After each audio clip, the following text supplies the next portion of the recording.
This is my contribution to the It Gets Better project. I'm going to read it because I don't want to leave anything out. My name is Asa DeMatteo.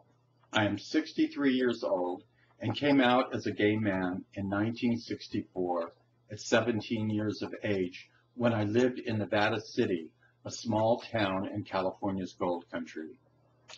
I didn't know where or how gay people lived, but I became immediately determined to find out. I approached an effeminate high school student, one I had joined others in harassing and bullying during our high school years, and asked him if he knew where queers were and how they managed in the world. He told me about San Francisco and all of the options there for finding and interacting with other gay people. He, in fact, taught me the word gay. I started visiting the city and, in 1966, moved there. You might think that moving to San Francisco resolved all the issues of living openly gay, but San Francisco was a much different place then from what it is now. Sure, there were many gay people, but we were in constant danger of being arrested for such things as holding hands, kissing, or even touching each other in public, where public also meant like a bar or a restaurant or behind closed doors.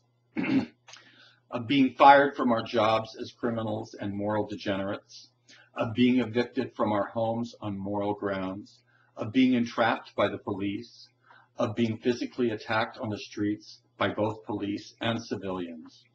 We were the subject of ugly jokes and defamatory diatribes in the media, and people demeaned and insulted homosexuals with impunity. After all, who would care?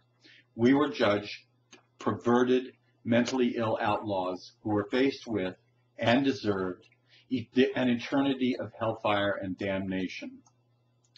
Yes, being gay back then, even in San Francisco, was hard and demoralizing.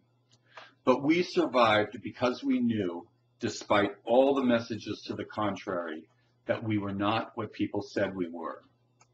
What is my life like now? I have been together with my life partner, now my legal husband, Tom Brady, for 35 years. We met in Berkeley, moved to Alabama for 5.5 years for school, living in Birmingham, Tuscaloosa, and Mobile, and subsequently moved back to San Francisco, where we have made our home for the past 28 years. In those 35 years, he became a physician, a psychiatrist, and I became a clinical psychologist, each of us helping and supporting each other through school. We bought a house together in one of the most expensive housing markets in the country. We have become millionaires, though that's not such a big deal anymore. We have paid hundreds of thousands in taxes, donated money and time to important social causes, advancing no gay agenda, voted in every election, cared for our dying parents, and lived our lives as proud, openly gay men, not only in this gay Mecca, but in the buckle of the Bible Belt. It has not always been easy. We have faced many obstacles and challenges, but we have always held to two core beliefs. Nothing good comes without struggle, and it gets better. If you are struggling with being gay, remember this. Being gay can be a tragedy or a blessing. It's up to you. It will be a tragedy if you buy into the hate and prejudice that is thrown at you.